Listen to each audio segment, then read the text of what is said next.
السلام علیکم ورحمۃ اللہ وبرکاتہ، نحمدہ ونصلی علی رسولہ الکریم، اما بعد فاعوذ باللہ من الشیطان الرجیم، بسم اللہ الرحمن الرحیم، رب اشرح لی صدری ویسر لی امری واحلل عقدۃ من لسانی یفقہوا قولی۔ آیت 94 سے تفسیر۔ یعتذرون الیکم، یعتذرون وہ عذر بیان کریں گے، الیکم آپ کی طرف۔ کون عذر بیان کریں گے؟ منافقین۔ کس سلسلے کے عذر؟ جنگ تبوک سے پیچھے رہ جانے کے سلسلے میں۔ اور عذر کا معنی ہوتا ہے کسی الزام کو دور کرنے کے لیے کوئی وجہ پیش کرنا، جھوٹ موٹ وجہ بیان کرنا، بہانہ کرنا۔ بہانے کریں گے آپ کی طرف یا آپ کے سامنے آ کر، اذا رجعتم الیہم جب تم لوٹو گے ان کی طرف، یعنی جہاد سے واپس جب مدینہ جاؤ گے تو وہ آ جائیں گے تمہارے پاس اپنے بہانے لے کر۔ قل لا تعتذروا، آپ کہہ دیجئے اے محمد صلی اللہ علیہ وسلم کہ اے منافقو، تم عذر نہ پیش کرو، بہانے مت کرو، جھوٹی باتیں مت کرو۔ لن نؤمن لکم، ہم ہرگز نہیں مانیں گے تم کو، یعنی تمہاری بات، ہم ہرگز تمہاری بات کا اعتبار نہیں کریں گے۔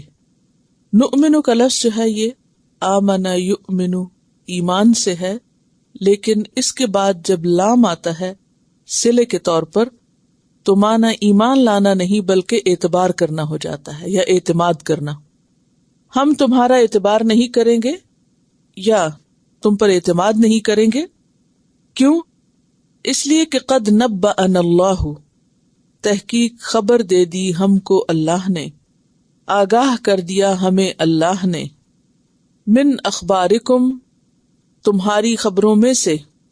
اخبار خبر کی جمع حالات، یعنی تمہارے حالات ہمیں اللہ نے بتا دیے۔ آپ دلوں کے حال تو نہیں جانتے تھے، لیکن بذریعہ وحی آپ کو لوگوں کے ظاہر اور باطن کے بارے میں اللہ تعالیٰ خبر دے رہے تھے اس بنا پر۔ اور اخبار کیا تھی ان کی؟ کن حالات کی طرف اشارہ ہے؟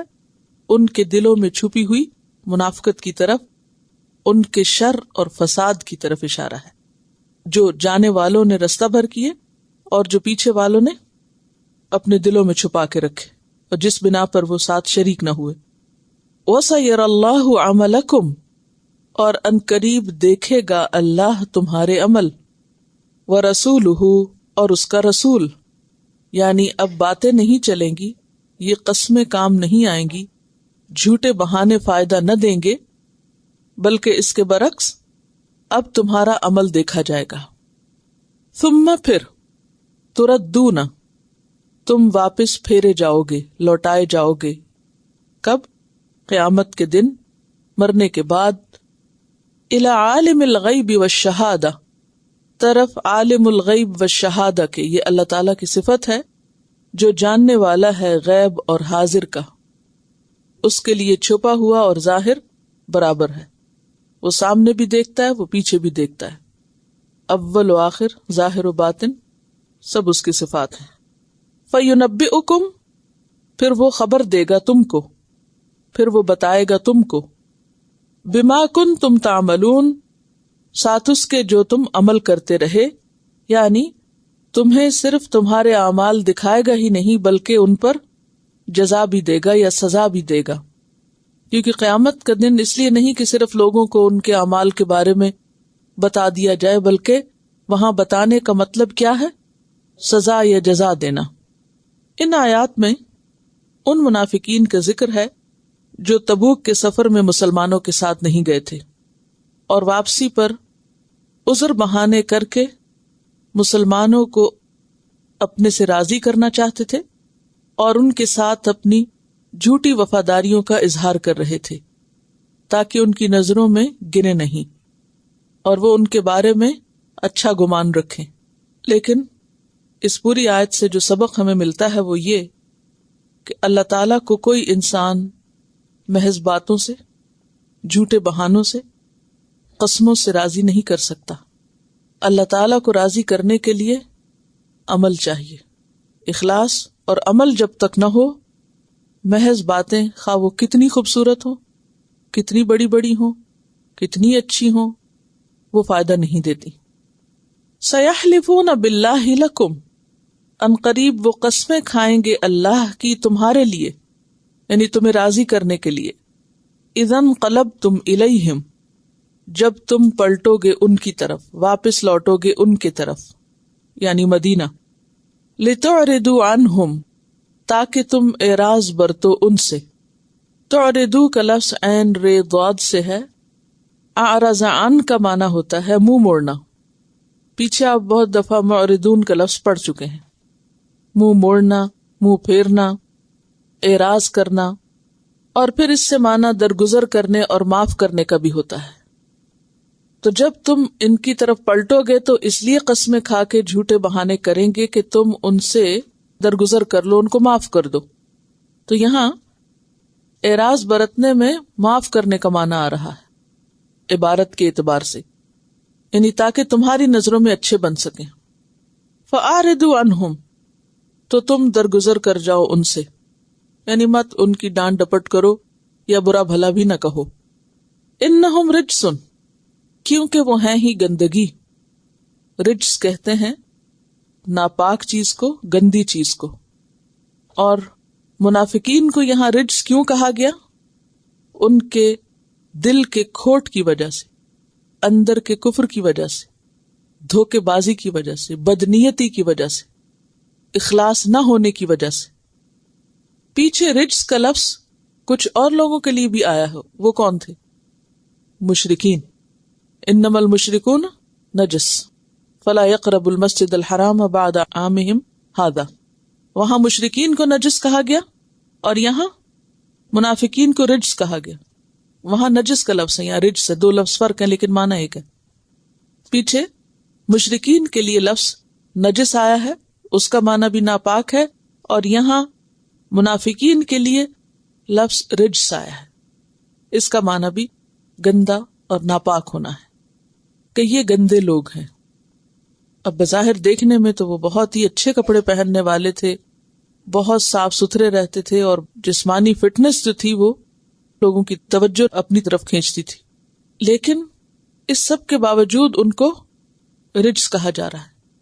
مدینہ کے مالدار لوگ تھے، ظاہری شان و شوکت والے تھے، لیکن اللہ کی نظر میں رجس تھے۔ کیوں؟ منافقت کی وجہ سے۔ ظاہر سے کچھ ہونا اور اندر سے کچھ ہونا، یہ انتہائی مکروہ فعل ہے، انتہائی مکروہ، ناپسندیدہ۔ اللہ تعالیٰ نہ کسی کی شکل صورت دیکھتا ہے اور نہ کسی کا لباس دیکھتا ہے۔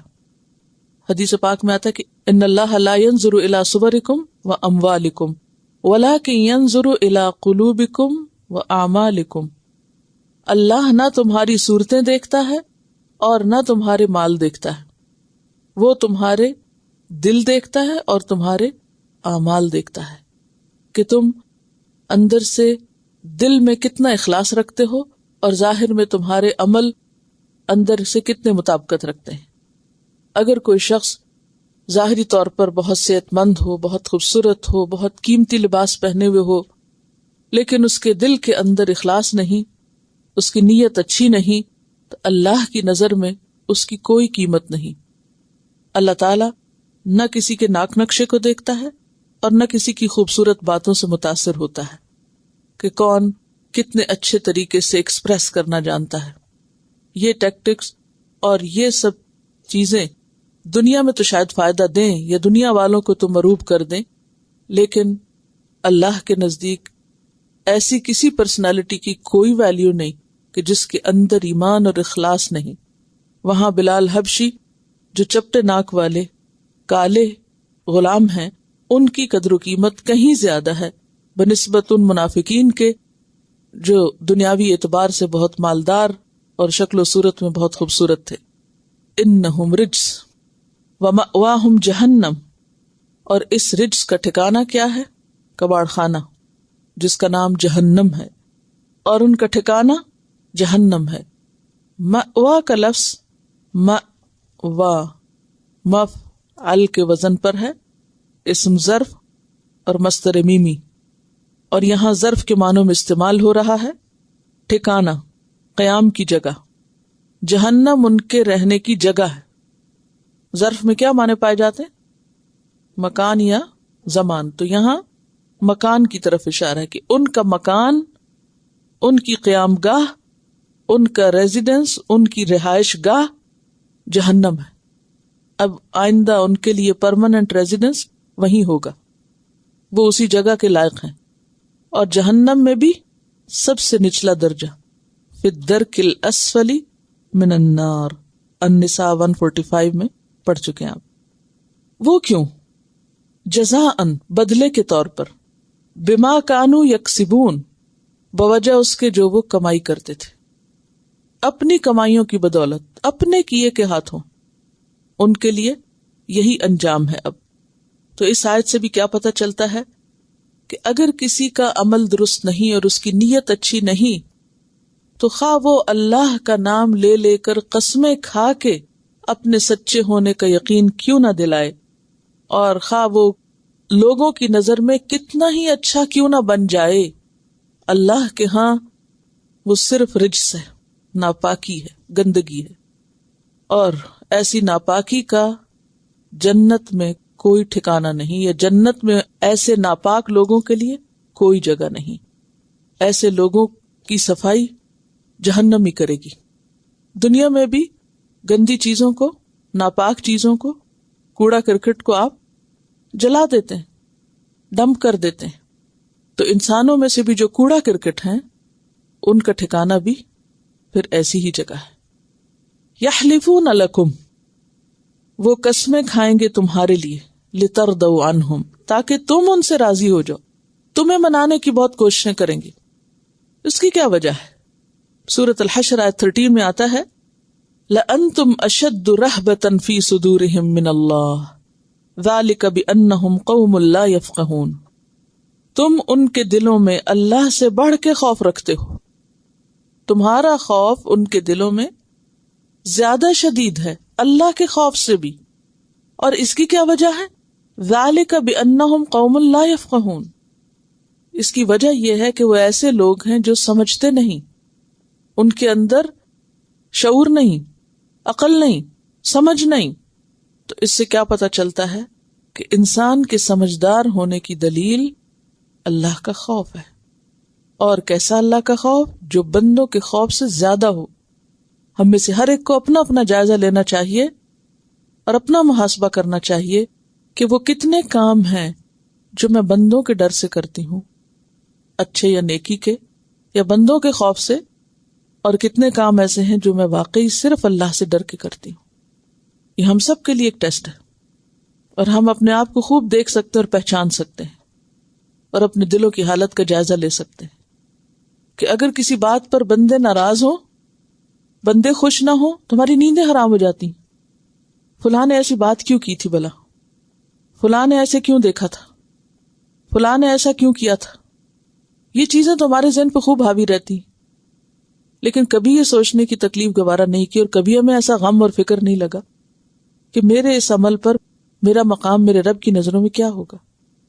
تو یہ سراسر منافقانہ روش ہے کہ بندہ بندوں کے ڈر سے تو اچھے کام کر لے، لیکن اسے اللہ کا ڈر نہ ہو، اور اللہ کے ڈر سے اپنے عمل کو تبدیل نہ کرے.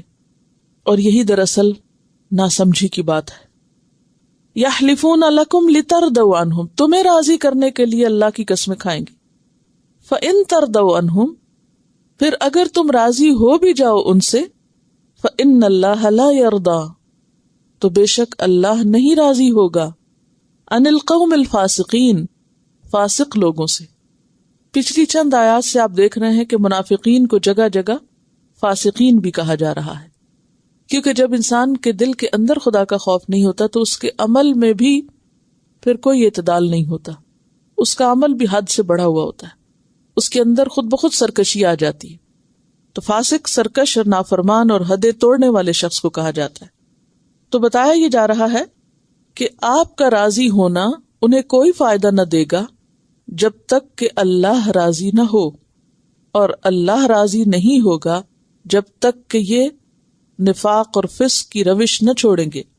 اور جہاں تک لوگوں کے ڈر کی بات ہے تو اس کے بارے میں ترمذی میں ایک حدیث آتی ہے، حضرت عائشہ رضی اللہ تعالی عنہا سے روایت ہے کہ من التمس رداء اللہ بسخط الناس کفاہ اللہ مؤنۃ الناس ومن التمس رداء الناس بسخط اللہ وکلہ اللہ الی الناس، کہ جو اللہ کو راضی کرے گا بندوں کو ناراض کر کے، اللہ اسے بندوں کی طرف سے کافی ہو جائے گا، اور جو لوگوں کو راضی کرے گا اللہ کو ناراض کر کے تو اللہ اسے لوگوں کے حوالے کر دے گا، اور لوگ پھر کبھی راضی ہو سکتے، کبھی بھی راضی نہیں ہو سکتے۔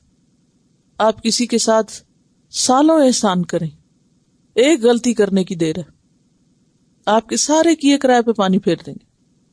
بندوں کا حال تو یہ ہے۔ تو عقل مند کون ہے؟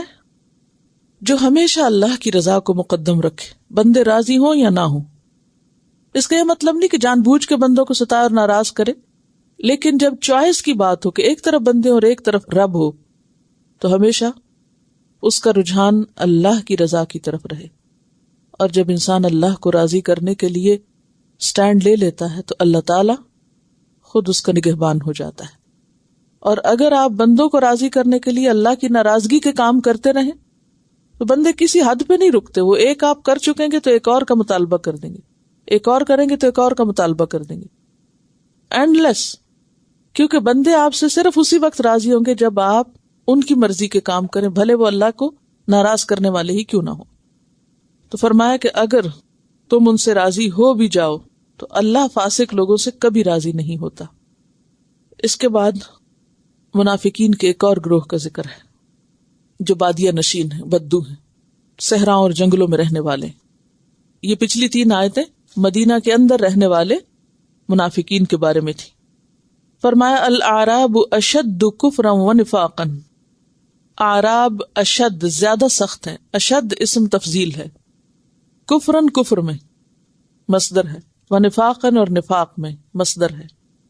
اعراب کفر اور نفاق میں زیادہ شدید ہیں، زیادہ سخت ہیں۔ واجدر یہ بھی اسم تفضیل ہے، افعال التفضیل کا صیغہ ہے، اجدر اکبر کی طرح۔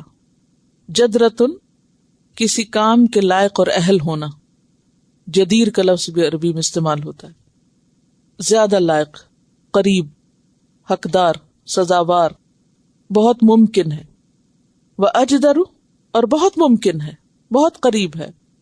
اللہ کہنا، یعلمو وہ جانے، کیا حدود حدیں، حد کی جمع حدود، ما جو انزل اللہ نازل کیا اللہ نے، علی رسول ہی اپنے رسول پر۔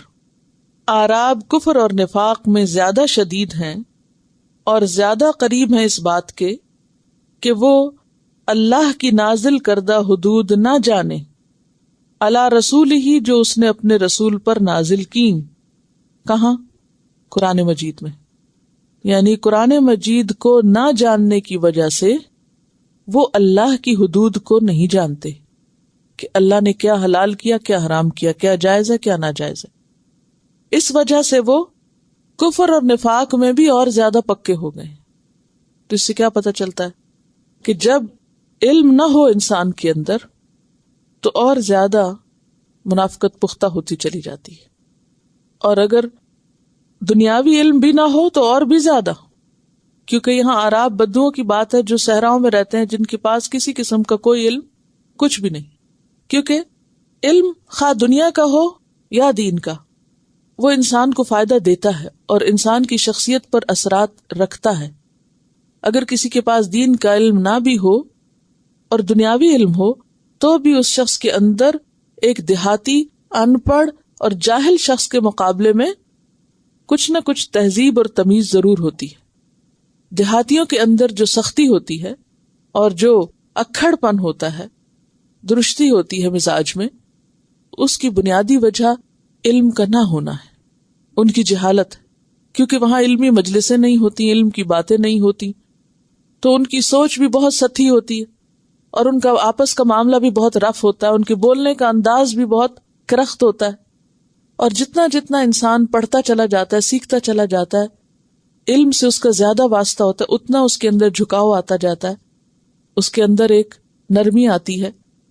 تو کسی شخص کا اکھڑ پن اور گفتگو اور معاملے میں سختی اس کے جاہل ہونے کی دلیل ہوتی ہے، اور اس کی بنیادی وجہ ایسا ماحول جہاں اس کا علم سے کوئی واسطہ اور تعلق نہ ہو. شہروں میں پھر بھی کچھ نہ کچھ سیکھنے کے مواقع ہوتے ہیں، لیکن گاؤں میں، دیہاتوں میں، دور دراز علاقوں میں ایسی سہولتیں نہیں ہوتی، لہذا قدرتی طور پر بھی مزاجوں کے اندر سختی آ جاتی. تو بتایا ہی جا رہا ہے کہ مدینہ والے تو نفاق میں پڑے ہوئے ہیں ہی، لیکن جو دیہاتوں میں رہتے ہیں وہ ان سے بھی زیادہ ہیں، ان سے بھی 2 ہاتھ آگے ہیں اور زیادہ شدید ہیں. کیونکہ مدینہ میں جو لوگ رہتے تھے ان کے کان میں کچھ نہ کچھ باتیں پڑتی ہی رہتی تھی، تو ان میں سے کچھ تو ڈاواڈول قسم کے تھے، کچھ زیادہ پکے تھے نفاق میں، لیکن جو لوگ کوسوں دور تھے علم سے، مرکز وحی سے، ان کے اندر اور بھی زیادہ سختی تھی. یہاں ان کا حال بتایا جا رہا ہے. اور ویسے بھی جنرلی آپ صلی اللہ علیہ وسلم نے دیہاتی زندگی کے بارے میں فرمایا ہے کہ من سکن البادیۃ جفا، جو بادیہ میں رہا وہ جفاکار ہوا، یعنی اس کے اندر سختی آ گئی. نسائی اور ابو داؤد کی روایت. پچھلی روایت ابن عباس کی تھی، اور ایک اور روایت ہے جو شخص جنگلوں میں جا بسے وہ دل کا سخت ہو جاتا ہے، جو شکار کے پیچھے پڑے وہ غافل ہو جاتا ہے، جو سلطان کا قرب چاہتا ہے وہ اللہ سے غافل ہو جاتا ہے. یعنی جو دنیاوی بادشاہوں کا قرب چاہتا ہے وہ پھر ان رونقوں میں اور اس زینت میں اللہ سے غفلت اختیار کرتے ہوئے اس کو جنت بھول جاتی ہے، اس کو آخرت کی بلندیاں بھول جاتی ہیں، وہ دنیا میں ہی کھو کے رہ جاتا ہے. اور اسی طرح جو شکار کا شوقین ہو تو وہ بھی اپنے فرائض سے غافل ہو جاتا ہے، ذمہ داریاں بھول جاتا ہے. اور جو شخص دیہات میں رہے اس کا دل سخت ہو جاتا ہے. اور اس سختی کی ہم ایک مثال دیکھتے ہیں کہ نبی صلی اللہ علیہ وسلم کی خدمت میں کچھ اعرابی حاضر ہوئے، دیہات سے کچھ لوگ آئے، تو آپ صلی اللہ علیہ وسلم نے اس موقع پہ، شاید حضرت حسن تھے، ان کو پیار کیا، یعنی بچے کو چوما. تو انہوں نے حیرت سے پوچھا اتقبلون صبیانکم، تم اپنے بچوں کو پیار کرتے ہو، یعنی ان کو بوسہ دیتے ہو؟ صحابہ نے عرض کیا ہاں. تو انہوں نے کہا واللہ ہم تو ایسا نہیں کرتے، ہم اپنے بچوں کو پیار نہیں کرتے. تو آپ صلی اللہ علیہ وسلم نے فرمایا اگر اللہ نے تمہارے دلوں سے رحم اور شفقت کا جذبہ نکال دیا ہے تو پھر میں کیا کر سکتا ہوں. یہ بخاری کی روایت ہے. تو بات یہ ہے کہ اس روایت سے کیا پتہ چلتا ہے کہ عمومی طور پر بدوؤں کا مزاج کیا تھا. بچہ ایک ایسی چیز ہوتا ہے کہ جس کو دیکھ کے ہی دل میں پیار اٹھنے لگتا ہے. وہ سو رہا ہو، وہ کھیل رہا ہو، وہ رو رہا ہو، تو اس کے اندر ایک محبت اٹھتی ہے. لیکن اگر کسی شخص کے اندر بچے کو دیکھ کر محبت کا جذبہ پیدا نہیں ہوتا اور پیار کرنے کو اس کا دل نہیں چاہتا، تو اس کا مطلب یہ ہے کہ اس کا دل سخت ہے. اور اعراب اس چیز کو اپنی شان کے خلاف سمجھتے تھے. یعنی ہماری جو شان ہے یا ہماری جو ایک بڑائی ہے اس میں شاید کمی ہو جائے کیونکہ ہم دوسروں کے سامنے کمزور نظر آئیں گے. وہ محبت کے اظہار کو اپنی کمزوری جانتے ہیں. یہ بتا رہی ہے کہ ان کی جب بڑی بیٹی پیدا ہوئی تو ان کے ہسبینڈ اس کو اٹھا لیتے تھے، پیار کرتے تھے، تو باقی لوگ جو تھے وہ اعتراض کرتے تھے کہ شرم نہیں آتی تم اپنی بچی کو پیار کرتے ہو. یعنی آج بھی گاؤں میں اس طرح کے طریقے یہ جہالت کی وجہ سے ہے اور جاہلانہ زندگی کی وجہ سے ہے جو عام طور پہ دیہاتوں میں پائی جاتی ہے. کیونکہ تعلیم اور تہذیب سے دور ہوتے ہیں تو اس وجہ سے قدرتی طور پر ان کے اندر یہ عادات عام ہو جاتی ہیں اور ان کے اندر گہرا شعور بھی نہیں ہوتا اور چیزوں کو صرف ظاہری اور سطحی طور پر دیکھتے ہیں. تو ان کے بارے میں فرمایا کہ وہ اور بھی زیادہ نفاق میں آگے. واللہ علیم حکیم، اور اللہ جاننے والا ہے، حکمت والا ہے، یعنی اسے اپنی مخلوق کا حال سب پتا ہے. اچھا، ان کے حال کی مزید وضاحت اور پھر ایک دوسری قسم کے اعراب کا حال. وَمِنَ الْأَعْرَابِ، اور اعراب میں سے، مَن يَتَّخِذُ، جو بنا لیتے ہیں، جو سمجھتے ہیں، مَا يُنْفِقُ، جو وہ خرچ کرتے ہیں، یعنی زکوٰۃ وغیرہ دیتے ہیں، مغرمن، تاوان، جرمانہ. مغرم اسم مصدر ہے. کون سا مصدر ہے؟ مغرم. وزن کیا ہے؟ مغرم، مفعل. ٹھیک ہے، مصدر میمی.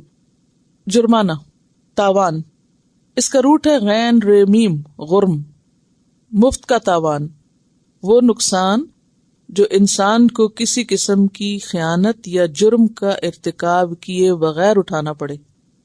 چٹی نہیں پڑتی، جیسے چٹی پڑنا، یعنی اس کا کوئی قصور نہیں ہے لیکن اس کو دینا پڑ گیا. تو وہ زکوٰۃ کو جو بندے کے مال میں ضرورت مندوں کا حق تھا، اس کو کیا سمجھتے تھے کہ یہ ہمارے اوپر ایک جرمانہ ہے، ہم نے کیا قصور کیا جو ہم سے مانگا جا رہا ہے. تو اعراب میں سے بعض ایسے ہیں جو اللہ کی راہ میں خرچ کیے ہوئے مال کو اپنے اوپر تاوان سمجھتے ہیں. وَيَتَرَبَّصُ، اور وہ انتظار کر رہے ہیں، بکم، تمہارے بارے میں. الدوائر، دوائر کا، دوائر دائرہ سے ہے، دائرہ دور سے، دور کہتے ہیں پھرنے کو، اور دائرہ کہتے ہیں وہ بدلی ہوئی حالت جو اچھی حالت کے بعد بری ہو جائے، یا یوں کہیے کہ وہ بدلی ہوئی بری حالت جو اچھی حالت کے بعد آئے. اچھے حالات کا برے حالات میں بدلنا، گردش ایام جس کو کہتے ہیں، مصیبت. وہ انتظار کر رہے ہیں تمہارے بارے میں مصیبتوں کا، گردش ایام کا. اور وہ کیا کہ شاید مشرکین مکہ کسی وقت طاقتور ہو جائیں اور وہ آ کر اہل مدینہ کو ختم کر دیں، یا پھر یہ کہ نبی صلی اللہ علیہ وسلم کی وفات ہو جائے اور یہ سارا سلسلہ ختم ہو جائے. تو وہ اب بھی اس بات کا انتظار کر رہے تھے کہ شاید یہ اسلام کی قوت یا اسلام کی ترقی رک جائے اور ہمارے پچھلے دن واپس لوٹ آئیں. فرمایا علیہم دائرۃ السوء، انہی کے اوپر ہے برا دائرہ. دائرہ مصیبت، تکلیف، اور سوء پیچھے بھی پڑھ چکے ہیں، سوء سے یعنی بری. واللہ سمیع علیم، اور اللہ سننے والا ہے، جاننے والا ہے. یہ انتظار کر رہے ہیں کہ مسلمانوں پر کوئی آفت آئے اور یہ بھولے ہوئے ہیں کہ ان کی اپنی آفت آنے والی ہے، ان کی اپنی شامت آنے والی ہے.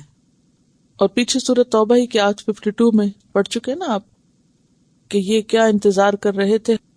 قل هل تربصون بنا الا احدى الحسنيين، کہہ دیجئے کیا تم ہمارے بارے میں انتظار کر رہے ہو؟ نہیں تم انتظار کر رہے ہمارے بارے میں مگر دو بھلائیوں میں سے ایک کا، یعنی یا تو وہیں شہید ہو جائیں اور یا پھر غازی بن کے واپس لوٹیں. وَنَحْنُ نَتَرَبَّصُ بِكُمْ، اور ہم تمہارے بارے میں انتظار کر رہے ہیں، أَن يُصِيبَكُمُ اللَّهُ، کہ پہنچائے تم کو اللہ، بِعَذَابٍ مِّنْ عِنْدِهِ، اپنے پاس سے ایک عذاب، أَوْ بِأَيْدِينَا، یا ہمارے ہاتھوں سے، یعنی تمہیں پٹوائے. اور اللہ سننے والا ہے، جاننے والا ہے. تو خلاصہ یہ ہے کہ اعراب کا ایک گروہ اللہ کے راستے میں کی جانے والی ہر قربانی کو اپنے لیے وبال جان سمجھتا، حتیٰ کہ اللہ کے راستے میں اگر کوئی فریضہ بھی ادا کرنا پڑتا جیسے زکوٰۃ کی ادائیگی تو اس کو بھی تاوان سمجھتا. اور بس اس انتظار میں تھے وہ لوگ کہ کہیں مسلمانوں کے اوپر کوئی مصیبت آئے تو ہماری جان چھوٹے، کیونکہ اسلام کی ترقی اور اسلام کا پھیلنا اور پھلنا اور پھولنا انہیں اپنے لیے ایک مصیبت نظر آ رہا تھا. کیوں؟ اس لیے کہ وہ اسلام لائے کیوں تھے؟ مال غنیمت کے لیے. وہ اسلام لائے تھے دنیاوی فائدوں کے لیے، اور اب انہیں اسلام لا کر زکوٰۃ دینی پڑ رہی تھی اور کئی قسم کے اور کام کرنا پڑ رہے تھے. اس سے کیا پتہ چلتا ہے کہ اسلام قبول کرنا صرف زبانی کلامی ایک بات کا اظہار کرنا نہیں، بلکہ اصل اسلام کیا ہے کہ انسان عمل کر کے دکھائے. یعنی کوئی بھی شخص اپنے اسلام کا اظہار محض باتوں سے نہیں کر سکتا، اسے لازماً کچھ کر کے دکھانا ہوگا. مثلاً ایک شخص لا الہ الا اللہ پڑھتا ہے، تھوڑی دیر کے بعد اذان ہو جاتی، اب کیا ہے؟ اگر وہ یہ کہے کہ میں بس کلمہ تو پڑھوں گا، مسلمان بھی بننا چاہوں گا لیکن نماز نہیں پڑھوں گا، کچھ دن بعد روزے آ جائیں گے، یہ بھی بڑا مشکل. سال گزر گیا، اب مال کی زکوٰۃ دو، یہ تو اور بھی مشکل ہے. ماں باپ کو بھی حق دو، رشتہ داروں کا حق بھی پہچانو، یتیموں، مسکینوں، مسافروں کو بھی دیکھو، یہ تو بہت ہی مشکل ہے. لیکن میں مسلمان بننا چاہتا ہوں. ایسے کسی اسلام کا کوئی تصور نہیں جس میں انسان صرف زبان سے ایک بات کہہ دے اور باقی کسی ذمہ داری کو قبول نہ کرے.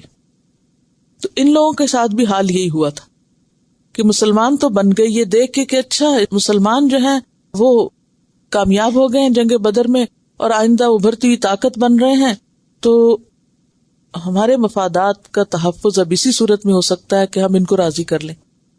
اور وہ کیا چاہتے تھے کہ کسی بھی قربانی کے بغیر، کچھ دیے بغیر، صرف زبانی کلامی باتوں سے اپنا الو سیدھا کرتے رہے. اللہ کے ہاں ایسے کسی اسلام کی کوئی ویلیو نہیں کہ جس میں انسان صرف پیدائشی طور پر یہ صرف زبانی کلامی اسلام کا دعویٰ کر لے اور کوئی بھی فرض ادا کرنے کے لیے تیار نہ ہو. اور پھر آپ دیکھیے کہ یہ ان لوگوں کی کتنی احمقانہ حرکت تھی کہ وہ بجائے اس کے کہ کچھ کرنے کا سوچتے، وہ یہ سوچ رہے تھے، یہ انتظار کر رہے تھے کہ جلدی وہ وقت آئے کہ ہماری جان چھوٹ جائے اور ہم ان ساری پابندیوں سے آزاد ہو جائیں. تو بالکل ایسے ہی لگا مجھے پڑھ کے صبح کہ جیسے چھوٹے بچے ہوتے ہیں نا، تو جب نیوز آ رہی ہوتی ہے کہ سنو سٹارم آنے والا ہے تو وہ خوش ہو جاتے ہیں، بڑے فکر مند ہوتے ہیں، وہ خوش ہوتے ہیں. کیوں؟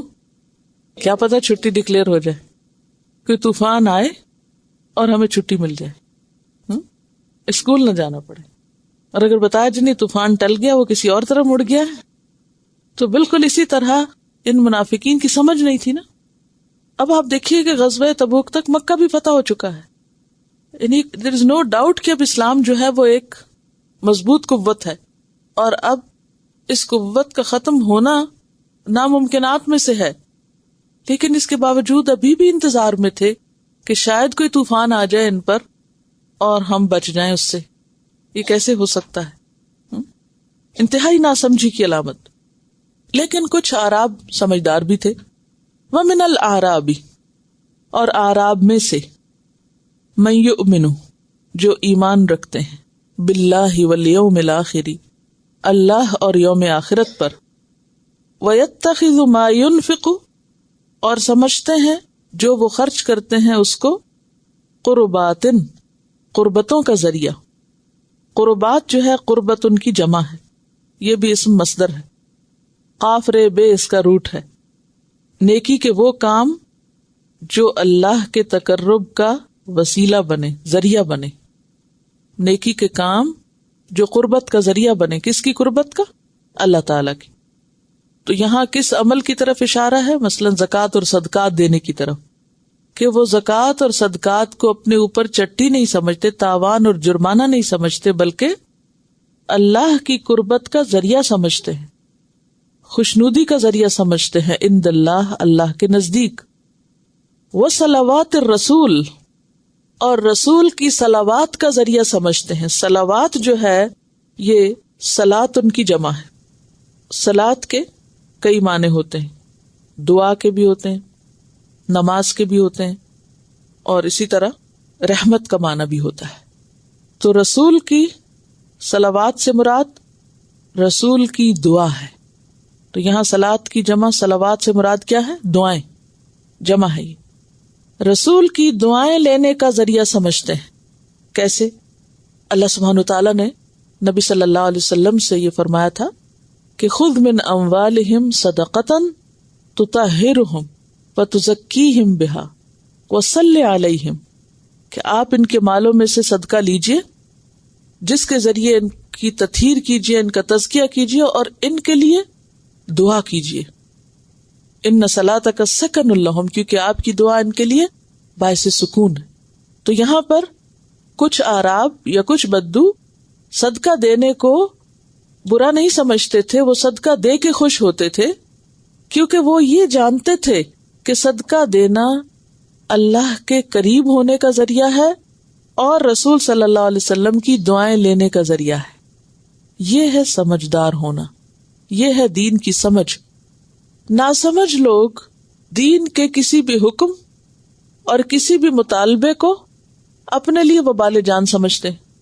اچھا اب ایک اور حکم آ گیا، اب یہ بھی کرو، اچھا ابھی یہ بھی کرنا ہوگا، ابھی تو یہ بھی ہو گیا. یہ طریقہ کس کا ہوتا ہے؟ اللہ کا حکم جان کے ایسا رویہ اختیار کرنا ناسمجھ لوگوں کا، کیونکہ ان کو اللہ کا حکم ماننے کا فائدہ نہیں پتا ہوتا. جسے یہ پتا ہو کہ اللہ تعالیٰ کا حکم ماننے میں کیا کیا فائدہ ہے، وہ کبھی بھی اللہ کا حکم سن کے دل تنگ نہ ہو بلکہ الٹا خوش ہو کہ شکر ہے کہ یہ حکم آیا، یہ بات مجھے نئی پتا چلی اور میں عمل کے قابل ہوا، اب اس کو اپنے اوپر لیجئے۔ کیسے لیں گے؟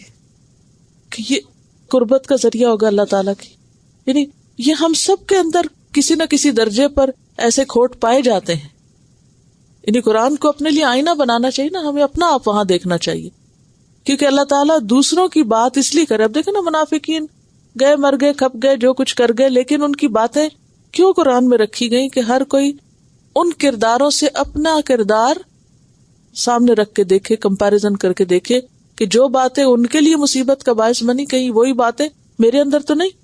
تو یہاں ان اعراب کی بات ہو رہی ہے جو دیہاتوں میں رہتے ہیں لیکن انہیں دین کی ابتدائی اور بیسک بات سمجھ میں آ گئی کہ اللہ کی طرف سے آنے والا ہر حکم اور خصوصاً صدقہ خیرات کا حکم جو ہے یہ میرے ہی فائدے میں ہے، اس سے مجھے دو فائدے ہوں گے، ایک تو اللہ کا قرب نصیب ہوگا، دوسرا نبی صلی اللہ علیہ وسلم کی دعائیں ملیں گی۔ اب دیکھیے کہ ہم سب دعاؤں کے کتنے حریص ہوتے ہیں، ہر ایک کو کہتے ہیں میرے لیے دعا کریں، اور پھر آپ دیکھیے کہ اس وقت تو نبی صلی اللہ علیہ وسلم موجود تھے اور آپ کلیکٹ کرتے تھے، لوگ آپ کے پاس لے جا کے رکھتے اور آپ دعا بھی دیتے، جیسے بخاری کی ایک روایت میں آتا ہے کہ ابو اوفا نے جب صدقہ کیا تو آپ صلی اللہ علیہ وسلم فرمایا اللہم صلی علی آل ابی اوفا، کہ اے اللہ ابو اوفا کی آل پر اپنی رحمت بھیج، یعنی صرف ان کو نہیں، ان کی ساری آل کو بھی دعا دی، نسلوں کو بھی دعا دی۔ اور آپ کا یہ طریقہ ہوتا تھا کہ جو بھی صدقہ خیرات لاتا تھا آپ اس کو باقاعدہ دعا دیتے تھے، تو اس سے لوگوں کے اندر ایک انکریجمنٹ آتی تھی کہ ہم لے کے جائیں گے تو ہمیں دعا ملے گی اور رسول کی دعا ملے گی۔ تو یہ دعا جو تھی ان کے نیکی کے جذبے کو اور زیادہ بڑھاتی تھی، یعنی یہ دعا ایک طرح سے شاباش کے ہم مانا تھی نا۔ تو یہ بدو جو تھے یہ سمجھ گئے اس بات کو کہ اچھا یہ تو بہت ہی اچھی بات ہے کہ ہمیں اللہ کا قرب ملے گا اور نبی کی دعا ملے گی، اس سے آگے اور کیا چاہیے۔ اور پھر اللہ تعالیٰ نے وعدہ بھی کیا، الا انہا قربت لہم، سن لو بے شک وہ، یعنی کیا، زکوٰۃ و صدقات، قربت لہم، قربت کا ذریعہ ہے ان کے لیے، اللہ کی خوشنودی کا ذریعہ ہے ان کے لیے، جو ان کا گمان ہے، جو وہ سمجھتے ہیں وہ درست سمجھتے ہیں، ان کو یہ ریوارڈ ملے گا۔ اور اس میں ہم سب کے لیے بھی خوشخبری ہے کہ الا انہا قربت لہم، سن لو صدقہ و خیرات اللہ کے قرب کا ذریعہ ہے۔ اللہ کا مطلب ہوتا ہے کہ اس بات کو اچھی طرح جان لو۔ خبردار کا مطلب ڈانٹ نہیں ہوتا، خبردار کلمہ تنبیہ ہے، یعنی ایک طرح سے الرٹ کیا جاتا ہے۔ وارننگ کو ہم نیگیٹو معنوں میں لیتے ہیں، it's not always in negative sense. Actually Urdu یا انگریزی میں جتنے بھی لفظ وارننگ، ہوشیار رہو، خبردار، یہ سب نیگیٹو سینس دیتے ہیں، خطرے کی علامت بتاتے ہیں، جبکہ عربی میں صرف خطرے اور صرف نیگیٹو سینس میں نہیں بلکہ الرٹ کرنے کے لیے، ہوشیار کرنے کے لیے، آگاہ کرنے کے لیے آتا ہے۔ بنیادی طور پہ اس کا معنی ہوتا ہے آگاہ رہو، یو شوڈ نو، اویئرنیس کے لیے، بی اویئر۔ سیدخلہم اللہ فی رحمتہ، ان قریب داخل کرے گا ان کو اللہ اپنی رحمت میں۔ ایک اور فائدہ بتایا، یعنی جلد ہی، اور جلد ہی سے مراد یعنی دنیا میں بھی اس کا فائدہ لوٹے گا، تم پر پلٹے گا، اور آخرت میں، جیسے حدیث میں آتا ہے کہ مومن کا سایہ قیامت کے دن اس کا صدقہ ہوگا۔ قیامت کے دن سورج جو ہے وہ سر پہ ہوگا، اور اس وقت ہر انسان چاہے گا کہ اس کو کوئی شیڈ ملے، کوئی سایہ ملے، تو مومن کا سایہ اس کا صدقہ ہوگا۔ اور اسی طرح اور کیا سایہ ہوگا، جیسے سورۃ البقرہ اور آل عمران کا پڑھنا۔ تو بہرحال اللہ ان کو اپنی رحمت میں داخل کرے گا۔ ان اللہ غفور الرحیم، بے شک اللہ غفور الرحیم ہے، بخشنے والا مہربان ہے۔ سورۃ التوبہ کی آیت نمبر 21 میں بھی ہم پڑھ چکے ہیں، یبشرہم ربہم برحمت منہ، ان کو ان کا رب اپنی طرف سے رحمت کی بشارت دیتا ہے، ورضوان، اور رضامندی کی، وجنات، اور باغوں کی، لہم فیہا نعیم مقیم، ان کے لیے اس میں قائم رہنے والی نعمتیں ہوں گی. اور صحیحین میں حضرت ابن عمر کی روایت آتی ہے کہ آپ صلی اللہ علیہ وسلم نے کچھ قبائل کے بارے میں یہ فرمایا کہ یا اللہ قبیلہ غفار کو بخش دے اور قبیلہ اسلم کو محفوظ رکھ، اور قبیلہ اسیہ نے رسول کی نافرمانی کی، یعنی ان کے لیے بخشش کی دعا نہیں کی جنہوں نے نافرمانی کی تھی. تو مفسرین کہتے ہیں کہ یہ آیت انہی قبائل کے لیے اتری تھی، جوہینہ، مزینہ، غفار اور اسلم کے لیے، کہ یہ قبائل مسلمان ہوئے، انہوں نے اپنی زکوٰۃ صدقات بھی دیے، اور جو ان سے سرسری اطاعت کا مطالبہ کیا گیا تھا وہ انہوں نے کر دی. اس سے ایک اور بات پتہ چلتی کہ ہر شخص سے اطاعت کا اتنا ہی مطالبہ ہے جتنی اس کی سمجھ ہے. اگر کسی کو زیادہ پڑھنے لکھنے کا موقع نہیں ملا، وہ جنگلوں دیہاتوں میں ہے، بہت بڑی باتیں اس کو نہیں پتہ چلی، جو سیدھی سیدھی دین کی چند باتیں پتہ چل گئی، اس نے انہی پہ عمل کر لیا، اس کے لیے اتنا ہی کافی ہے، کیونکہ اس کو ماحول نہیں ملا. اب یہ جو اعراب تھے، بدو تھے، آپ نے کئی حدیث میں پڑھا ہوگا کہ ایک بدو آیا اور اس نے کہا کہ دین کے احکام بہت سے ہیں، مجھے کوئی ایسی بات بتائیے کہ میں اس پر عمل کروں اور میری بخشش ہو جائے. تو آپ نے اس کو چند ایک باتیں بتائیں، اس نے کہا نہ میں زیادہ کروں گا نہ میں کم کروں گا. وہ چلا گیا. آپ نے فرمایا جس نے کسی اہل جنت کو دیکھنا اس کو دیکھ لے. اب اس کو آپ نے خوشخبری کیوں دے دی جنت کی اس کے بارے میں؟ اس لیے کہ ان کے ماحول میں کوئی ایسی سہولت، کوئی ایسے مواقع ہے ہی نہیں کہ وہ زیادہ سیکھ سکیں. اب وہ سارے اٹھ کے شہر تو نہیں آ سکتے تھے، وہ کب حضور کی صحبت میں لمبے عرصے تک رہتے اور گہری سمجھ بوجھ حاصل کرتے، ان کے لیے پاسبل ہی نہیں تھا. اور اگر کرتے بھی تو ان کا ذہنی لیول بھی اتنا نہیں تھا، کیونکہ انسان کا ذہن بچپن سے نشو نما پانا شروع ہوتا ہے. جتنا اس کو مختلف چیزوں کو زیادہ دیکھنے کا موقع ملتا ہے اتنی اس کی ذہنی وسعت بڑھتی. ہم بچوں کو جتنے کلوز ماحول میں بند کر دیں گے تو وہ اتنے ہی ان کے دماغ بند ہوں گے، اور جتنی چیزوں سے ایکسپوز کریں گے، جتنا ان کو پڑھائیں گے لکھائیں گے، اتنا زیادہ ان کا ذہن وسیع ہوتا چلا جائے گا. آپ نے دیکھو گے نا، دو طرح بچے پرورش پاتے ہیں. ایک وہ ہوتے ہیں جو بالکل ایک کلوز سے سرکل میں گردش کرتے ہیں، ان کا جو دائرہ کار ہوتا ہے وہ کیا ہوتا ہے؟ صرف ان کا گھر. وہ باہر نہیں جا سکتے، کوئی ان سے ملنے نہیں آ سکتا. اس کا نتیجہ کیا ہوتا ہے کہ وہ ایک محدود ذہنی سوچ لے کے اٹھتے ہیں. کچھ بچے ہوتے ہیں ان کو زیادہ ایکسپوجر ہوتا ہے مختلف چیزیں دیکھنے کا، اب وہ بچپن سے ہی دماغ جو کھل جاتا ہے. اسی لیے آپ دیکھیں گے کہ وہ بچے جو شہروں میں ہوتے ہیں بہت سی چیزوں کے بارے میں جانتے تھے، وہ بچے جو ساری زندگی دیہات میں گزارے، بڑے ہو کر بھی ان کی ذہنی سطح بہت چھوٹی سی ہوتی ہے. آپ نے بہت سی ایسی مثالیں دیکھی ہوں گی. اچھا، ماؤں کو میں یہاں اس موقع پہ نصیحت بھی کرنا چاہوں گی کہ ہر بچے کا ذہن جو بچپن میں نا بہت سوال کرتا ہے. There's a big question mark.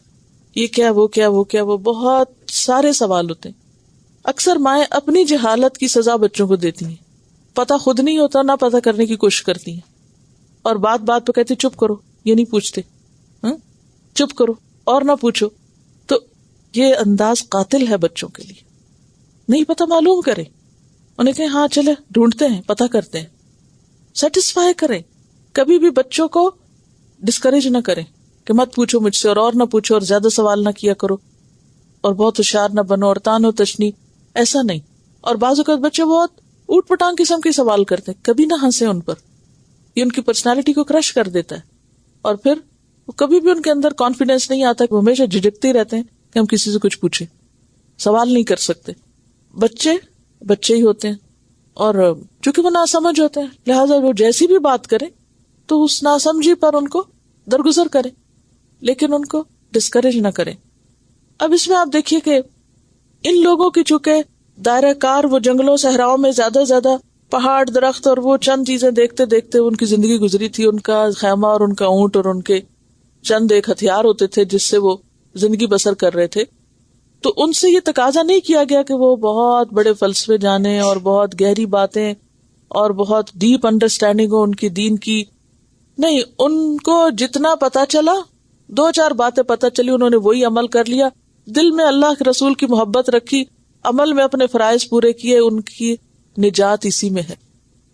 اسی لیے آپ دیکھیں نا کہ ہر سوسائٹی کے اندر مختلف درجوں کے لوگ ہوتے ہیں، ہر ایک کو اپنے بارے میں سوچنا چاہیے کہ اس کا ذہنی لیول کیا ہے، اس کو کس درجے کی بات سمجھ آتی ہے.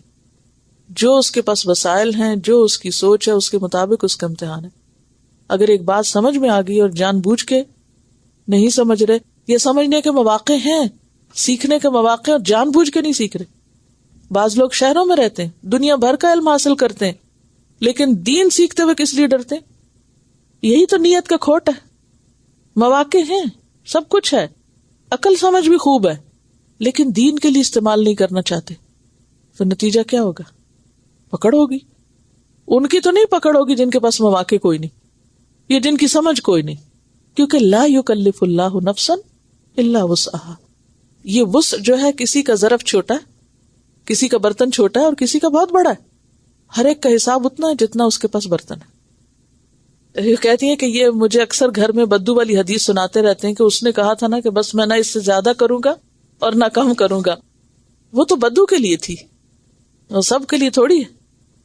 اللہ تو جانتا نا. کچھ لوگ اپنے آپ کو دھوکے میں رکھتے ہیں، وہ کہتے ہیں نہیں اس سے زیادہ نہیں معلوم کرنے کی کوشش کرو، چاہے موقع ہو، چاہے سمجھ میں آتی ہو بات. تو یہ تو پھر اپنے آپ کو دھوکہ دینے والی بات ہے. پر یہ ہم بھول جاتے ہیں نا کہ پھر اتنے درجے بھی تو بلند ہوں گے اور نعمتوں کا حساب بھی تو اتنا ہی ہوگا. اگر ہم اپنے وسائل کو دنیا کے لیے استعمال کریں اور دین کے لیے نہ کریں تو کیا پوچھ نہیں ہوگی؟ اصل میں ہم جب دنیا کے فائدوں کی بات ہوتی ہے تو اس وقت اپنی آخری دم کی کوشش بھی لگانے کو تیار ہو جاتے ہیں. جب دین کی ہوتی ہے تو ہم اپنے آپ کو بچا بچا کے رکھتے ہیں.